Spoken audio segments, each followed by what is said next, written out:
Hello and yes, welcome to another video. Today I'm going to be doing an album review. It's been a while since I've done an album review. It's been a while since I've done a video in general. So, anyway, I was inspired to do this album review by my very good friend here in the VC, James Larvin, who just done his ELO vinyl collection video. And wow, it was really cool. He also put his ELO albums in least to best order. It was like, geez, this is really cool. Really fun video. And of course there's an album which I've been listening to on my phone a lot lately, and that is Electric Light Orchestra's Time. So I thought, well, you know, two good reasons there to review this, and also Jeff Lynne just performed at the Grammys. Smashing job, he was the highlight of the Grammys for me, even more than Paul. That's mainly because, you know, McCartney was singing with you-know-who. So Jeff was easily the highlight of the Grammys for me. Really been digging this album lately. James's video just really inspired me. So I thought, well, hey, let's review this album. So basically, I'm just going to do the usual. Going to give you a little bit of information on the album. Going to go over each song individually, show you my copy of the vinyl record, and then we'll give it a mark out of 10. So anyway, Electric Light Orchestra, Time. This was their 9th studio album, released on July 1981. Chart positions didn't do too well in America. Only got to number 16. In the UK, number 1. Well, hey, holding one for ELO. Nice one. Members in ELO, of course, you know, ELO had there was a lot of members of ELO in the start. There's about, you know, 7 or 8 of them. Only 4 left. So we got Jeff Lynne and Richard Tandy, the 2 main ELO members, the 2 best ELO members. And then we got Bevan, sorry. Bev Bevan, I think he's the, he's the drummer. And then on bass we've got Kelly, and I cannot pronounce his surname. I cannot do it for the life of me. I said to my mum before I done a review, I said, how would you pronounce it? She's saying it, and I'm going, I can't say that. So anyway, we'll skip the surname on him. ELO Time. The only problem with this album is it's a fantastic album. It has a flaw, an immediate flaw. It is following ELO's height. ELO's, the height of their career was in the late 70s. They came out with Face the Music, which is one of my favourite albums, and even though it wasn't too well received, it was just a brilliant album. And then, of course, A New World Record, Out the Blue, Discovery. 3 hugely successful, amazing, perfect albums. Discovery was one of the biggest albums of all time when it came out. I think it had the record when it came out for having 4 hit singles on. It was the first album to have 4 hit singles on. However, I think that record has been beaten now. I'm not sure by who, but so Discovery was just easily their most successful album, one of their best. This is a good album, but following them albums up, it's a tough job, and it follows them up well. I wouldn't say it's as good as some of them albums. It's just as good as Discovery, I'd say. But, you know, Face the Music, New World Record, and Out the Blue are just easily ELO's masterpieces. So, yeah, that's the only problem with this album. However, the album holds up well because it has such a variety of mixes. It has Jeff Lynne doing his classic rock and pop. He also does a bit of proggy. There's a bit of prog going on at certain points in this album. Jeff going back to his old roots, and also it's the 80s, we got a little bit of dance in here, you know. And of course Richard Tandy does his best synthesizing work on this album, which really makes the vocal performance sound well. Richard Tandy is so good on keyboard, he makes some of these songs more than what Jeff does, and Jeff is just a masterpiece, one of the most talented men on this planet in my mind. But Richard really kind of says, okay, this song's mine. He will literally steal songs from Jeff, because his keyboard work is so good. You know, it's just fantastic. And the reason that this album happened, I believe, is because the project that Jeff Lynne and ELO did before this was indeed Xanadu. Okay, so Xanadu is really more or less an Olivia Newton-John album, sorry. But ELO, they are on there. They're there. ELO only done 4 tracks on the B-side, one of which was Amazing All Over the World. Fantastic song. But this album kind of tells a story. And I think Jeff kind of came away from this like, I wish that was kind of my whole project. I think that's what Jeff came away from, you know. He wished that this was just pretty much his album in a way. Which is why he then went on to Time and said, I'm going to tell a story on my own album. This is going to be my story. So this is Jeff's story. And the story basically tells the story tells the album of a man who travels from the 1980s, time travels all the way through to the year 2095. And of course he's walking around in this world and he's like, wow, this is really strange, everything's changed. When really it turns out, obviously, he's the stranger, because he's the guy who's just come out of nowhere. Just checking my camera's recording.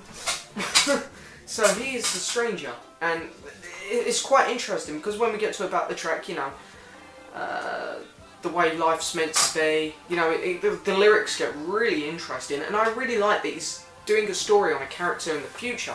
Because all of ELO's albums, you know, they all kind of have spacey covers. See, you know, all like a futuristic kind of spacey album cover. And we have, well, we got New World Record there, kind of, you know, they all look kind of, you know, sci-fi, futuristic, kind of eye-catchy covers. So I really like that he's doing a story on something in the future. Suits the band well. And, you know, Jeff Lynne just pours his heart out here with, like, writing all these sci-fi things down. Like, I used the latest technology, I used a holocaust phone or something like that. You know, he's coming out with some really cool, catchy stuff here. And me, I'm a big sci-fi fan. I love my fiction stuff, you know, like Star Wars, Star Trek, I love all that stuff. So this album is really cool for me lyrically. So I've rambled on it long enough now, so let's get down to the songs. So the first track up is Prologue. Prologue is an interesting opener. It's kind of just opening up the album, really setting the story off. Jeff, you know, kind of just talks through the mic really here, but it's Richard Tandy. This is one of Richard's songs where he's doing some great keyboard work in the background. The keyboard work is great, and he's synthesizing on Jeff Lynne's voice there, and he's making him sound like a robot, and it's like, wow, this is cool, this is funky, this is funny, this is just enjoyable, great to listen to. Sounds like something out of a movie. Really cool, really interesting opener, and even though it's only like 30 seconds long, I love it. Next track up, Twilight. So Prologue goes straight into Twilight. The songs are pretty much connected. You know, just fantastic drum solo there from Bev. You know, it's kind of building into the song, and all of a sudden you just hear the drums go, and you know that Twilight has begun, basically. The vocals and lyrics from Jeff are just fantastic. Great high vocals in the chorus, and this has one of the catchiest lines on the album. It has, no, not one of the. It is the most catchiest line on the album. Right? When he does the line, "It's either real or it's a dream. There's nothing that is in between." Got it. So yeah, I love that line in the album. It's so cool, fantastic, very catchy, just a great song. Twilight absolutely nailed it. The chorus, brilliant. Next track up, Yours Truly, 2095. So opens up very unusually, very wacky, funky, fun start. More synthesizers on Jeff's vocals there. Again, Richard Tandy just showing that he is a genius. You know, fits the song really well though. I think the synthesizers on this track really fit in well, because there's always the risk, you know, sometimes the musicians get caught up with using new things and they can overdo it. However, this album, you know, Richard is pretty much using it all in the right place, so that's really cool. It's just great. The lyrics just fit in really well with the story. They kind of keep on coming back to the story, because some songs, you know, you can just take as their own. Which is what I love about this album. Like, you take an album like The Lamb Lies Down on Broadway, Genesis, or Tommy by The Who, each song supports the next song. Each song leads into the next song. Whereas this album, you can kind of take each song if you want to. You don't have to listen to them all in a row to get the story. You can just pick out bits. You go, oh yeah, listen to this song in its own. And, you know, this song here does talk about the story a lot. Because this is him arriving in 2095, the year. And, you know, you don't need to know the story for this. That's why I love this album. You don't need to know the story. You can sit down and listen to it and just love it. So, Yours Truly, 2095, just amazing. Now we get on to my personal favourite on the album, Ticket to the Moon. Okay, so you immediately get that he's in the future here, because the first line is, remember way back in the 1980s. So, you know he's in the future here. And he's basically just singing about things that happened, and it's just great. The lyrics are just amazing, supporting the story well again. But again, you don't need to listen to the whole album here. You can still take this song on its own. Jeff's vocals are beautiful. They are brilliant here. One of Jeff's best ever vocal performances ever. And with Richard on the piano in the background supporting them, they're bouncing off each other so brilliantly. And it's slowly building up. It's slowly building up. And then the chorus just kicks in and oh my god.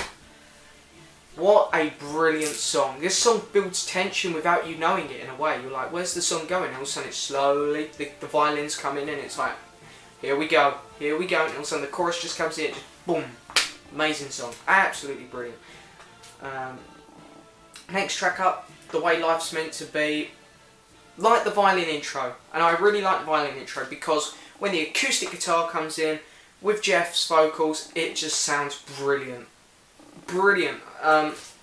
It is so creative how they've gone with this violin intro, and then all of a sudden the song just completely changes like that. It's like, wow, okay. It just gives the acoustic more of an effect of sounding just great when it comes in. You know, again, it keeps on going back to the story. He mentions here that he's the stranger in town. You know, it's like, everything looks strange to me, basically. That's the story. He's kind of saying everything that's strange, when really, I'm the stranger, because I'm the one who's out of place. I don't belong here. I'm not from here. So, really cool. The chorus. The chorus is just really fun. Again, classic Jeff, just sounds so great. Hit the nail on the head here. Brilliant, brilliant stuff. So the next track up, closing side one, is Another Heartbreaks, which is a really, really cool instrumental, and I love it because there's so much going on. They don't keep the same tune throughout. You've got new things that come in. Basically, the drums are great, the bass sounds great, and then of course at certain points we get different tunes on the keyboard from good old Richard, and oh my, you know, there's so much happening in the song if you listen to it really carefully. You get so many different things. You're like, oh, we didn't have that at the beginning of the song, so they're not just kind of repeating themselves. A lot happening. The guitar work, it sounds great, absolutely great. Okay, so let's just move on to side 2 now, because side 1 is pretty much a 10 out of 10. Side 1 is perfect. I've got no complaints with side 1 at all. Side 2, Rain Is Falling. Great, great, great opener. We can hear like a thunderstorm at the start, so we're like, ah, here we go, rain, okay, get it. Jeff sounding great again. Richard really kind of steals this song a bit in a way as well, because he does a great job on, you know, keyboard here, and it's just a cool opener. Really like it. From the End of the World, next track, really upbeat, foot tapping song. It's kind of like, this is Jeff kind of trying to get into the 80s a bit, I think, here, which sounds good because, as we know, Jeff went too far with Balance of Power. We don't want Jeff to go too far and leave the ELO stuff behind and just go completely 80s, which is what he done with Balance of Power, which is one of the reasons why Balance of Power isn't that well liked. I don't mind it, it's okay, but that's the problem with that album. He goes too 80s, whereas this song here kind of doesn't go too 80s. He kind of comes back to kind of classic ELO. He's like, oh yeah, look, we can do 80s, here's a bit of an 80s sound, then we're going to go back, you know.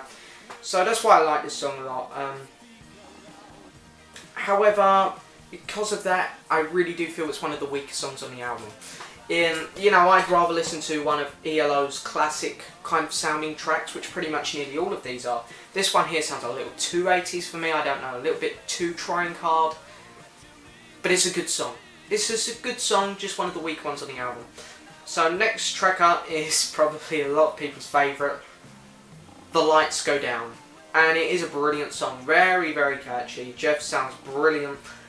And of course we all love that song because of the chorus, you know. Jeff there, duplicating his voice with the backing vocals singing The Lights Go Down, da, da, da, da. Just a fantastic tune. Really fun, really cool. I have no complaints with this song. 10 out of 10 song, absolutely brilliant. Next track up here is The News. Opens well. Love the keyboard work again from Richard, just sounds great. Vocals from Jeff are great again, you know, it's a good song. Maybe one of the weaker ones again, but still enjoyable. 21st Century Man. So 21st Century Man, I really like this song because Jeff you know, singing. They've got a little bit of a synthesizer on his voice, I think, making him sound really quiet, making him sound like he's at the other end of the room from the mic. And I like that because you've got the guitar there, acoustic guitar, they're doing a nice acoustic guitar, and that sounds normal, that sounds just right. Jeff completely sounds like he's on the opposite side of the room from the mic, which I really like because it fits so well with the song. Great, brilliant. But then of course, when the chorus kicks in, it's like Jeff's like just walked up to the mic and he's got the mic right here and he's just singing again, and brilliant, brilliant. The chorus just picks the song up so well. It's a great track. And of course we get Hold On Tight, the hit on the album. I do have the single under my bed. I should have probably got it out for this review, but anyway.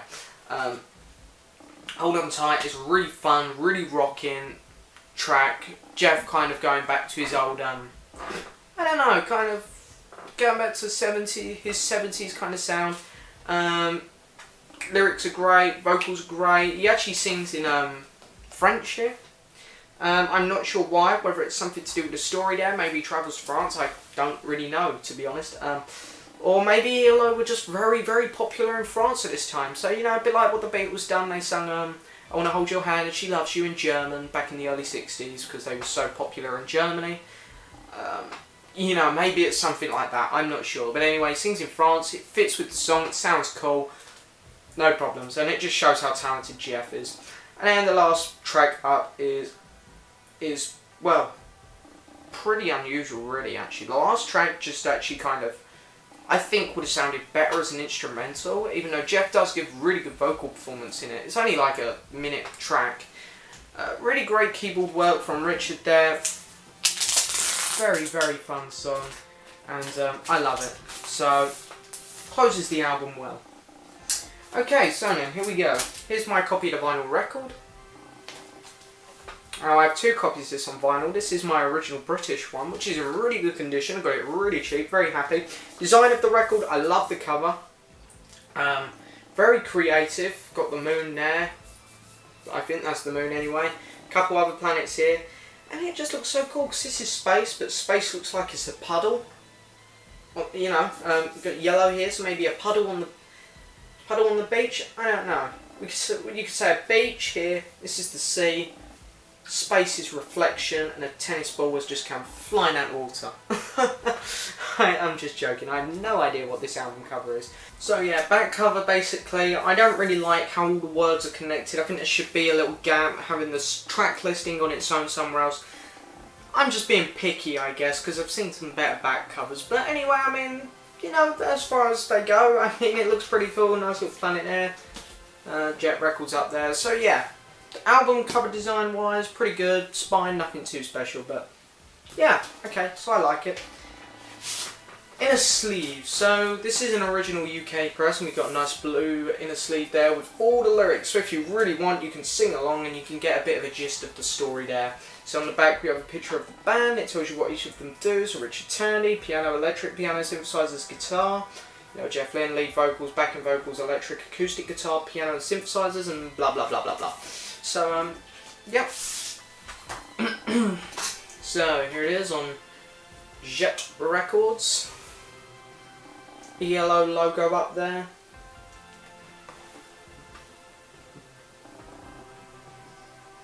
And yeah, really nice condition copy mine. First pressing, so very happy to have this. And I've had this for ages now, about 2-3 years. And I found it at car boot sale for about £1 or something. So yeah, I'm very, very happy with this. And of course I do have another copy. Exactly the same, no difference at all. This one, however, has a grey inner sleeve.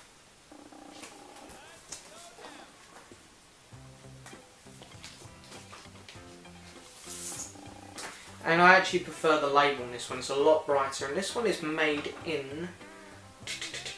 Where is it made in? It is made in Holland. This one has a... I mainly got this one because it's got a different inner sleeve, or well, different coloured. I much prefer this label because it's a lot brighter, a lot more in your face, which I like. So yeah, that's everything I have on time. I do have the CD in my little yellow box set in here, but it's nothing too special. It's a replica of the vinyl, but yeah, it's in there, so there's that. So ELO Time. It's a fun foot tapping album, one which you can sing along to, jam along to, or if you want to get serious with it, you can, because it does have the story. That's the main attraction with this album. It has so many different genres of music in there. It has rock, pop, prog, dance, you know, typical 80s. It allows you to be fun with it, it allows you to be creative with it, or if you want, you can get serious with it. Other albums don't tend to do that. Like other albums with stories, Land Lies Down on Broadway, Tommy, they're just kind of serious. They're not too fun. Whereas this album, this story allows you to have fun while you're being serious with it. So that's why this is a brilliant, brilliant album.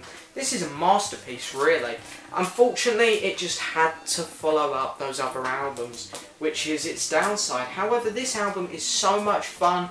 ELO are easily my second favourite band. They're just brilliant. Jeff Lynne and Richard Tandy are just such talented guys. This album deserves a very, very high rating, which is why I'm going to give it a 9. Yeah, I think I'll stick with a 9. A 9 out of 10 for ELO's Time. It's so good. It's a breathtaking, almost perfect album. There's just one or two teeny little weak moments on it. It's a masterpiece. Brilliant, brilliant album. Easily one of ELO's best. I'd put it around the middle of their catalogue. Gotta check it out if you haven't already. It's a great album. I really hope you've enjoyed the review. Please like the video, subscribe and leave a message. Thank you very much for watching, and of course stay tuned, because I'm so nearly at 500 subscribers, guys, so I just want to say thank you to all my subscribers. There will be a contest coming up where, of course, you're going to have the opportunity to win a nice new record. So thank you very much for watching. Please like the video, subscribe and leave a message. Thank you very much for watching. Bye.